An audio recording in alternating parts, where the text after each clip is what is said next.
All right, today we're going to do something interesting. We're decoding a single, really powerful quote attributed to Nathan Rothschild.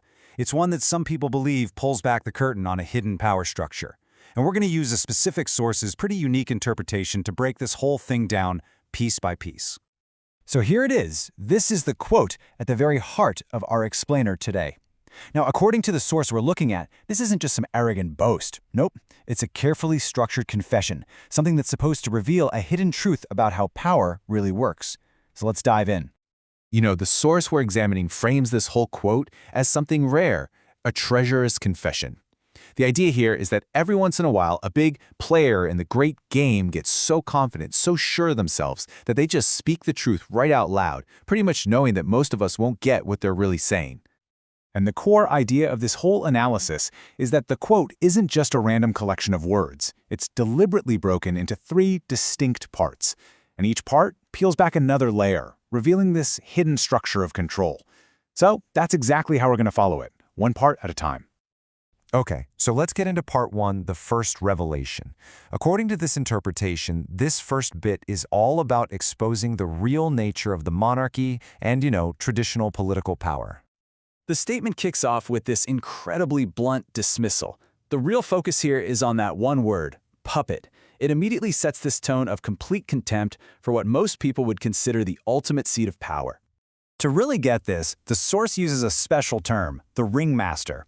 In this view, the monarch, the king or the queen, they're not actually in charge, not at all. They're basically a high-level pawn, the public face of the whole show, but still just a piece in a much, much larger game. So the really crucial point here is that this first phrase is seen as a public declaration. It's Rothschild, the player, supposedly saying that the crowns, the ceremonies, the entire royal and political system, it's all just theater, a distraction. The person sitting on the throne is just an actor, and the throne itself, it's just a prop on a stage. All right, let's move on to the next part of the quote and see how this all builds. The second revelation, well, it shifts from the local stage of England to the entire global arena. It's all about unpacking that one word, empire. Now, this is a super famous phrase, right? It was always used to describe just how vast the British Empire was. But in this particular interpretation, it's got a much deeper, almost coded meaning. The source actually gives this global system a name, the pen. And it describes the whole world as a kind of global zoo, a big, contained environment where this game is played out. So the empire isn't just about Britain, it's the entire game board. You see, the source reads, "The sun never sets," not as some metaphor for geographic size, but as a literal cipher. It's meant to signify a non-stop, 24/7 global operation. An operation, it claims, that is powered by and dedicated to Beta, or the sun, which is a symbol for materialism, commerce, and industry, the whole engine of the world. And that brings us to the third and final part of this quote. According to the analysis we're following, this is it. This is the ultimate confession, the part that finally reveals where the true power actually is. And there's the punchline. It's so direct, so unambiguous, and it's personal. It pivots from just dismissing the old symbols of power to stating crystal clear what's replaced them. And it ends with that simple, incredibly powerful claim, and I control it.